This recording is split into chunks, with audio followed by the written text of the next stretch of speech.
बानी तहरीक इंसाफ और अहलिया बुशरा बीबी खाइन हैं। 10-10 साल कैद, 1 करोड़ 65 लाख रुपए फीकस जुर्माने की सजा के मुस्तहिक हैं। तोशाखाना 2 केस में जज शाहरुख अर्जुमन ने फैसला सुना दिया। दोनों मुजरिमों को मजमूई तौर पर 17 साल कैद का हुक्म दे दिया। फैसले के वक्त बानी PTI और बुशरा बीबी कमरे अदालत में मौजूद थे। फैसले में बताया कि मुजरिम बानी PTI को जायद उम्र और अहलिया बुशरा बीबी को खातून होने का फ़ायदा देते हुए कम अज़ कम सज़ा तजवीज़ की गई है।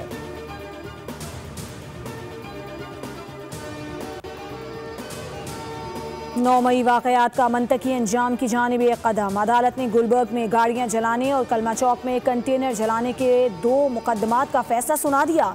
डॉक्टर यास्मीन राशिद, मियाँ महमूद रशीद, एजाज चौधरी, उमर सरफराज शीमा को 10-10 साल कैद की सज़ा सुना दी। दौरान ट्रायल 4 मफरूर मुल्जिमान को गिरफ्तार करके पेश करने का हुक्म। मफरूर मुल्जिमान में असलम इकबाल, शहजाद खुर्रम, अली मलिक और मुल्जिमा शबनम जहांगीर शामिल हैं। शाह महमूद कुरैशी का अभी चालान जमा नहीं हुआ।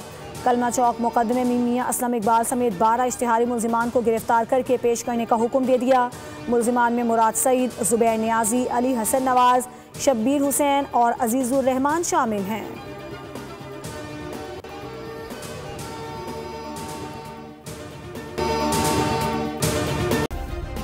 सब्सक्राइब करें और बेल दबाएं ताकि कोई खबर रह न जाए।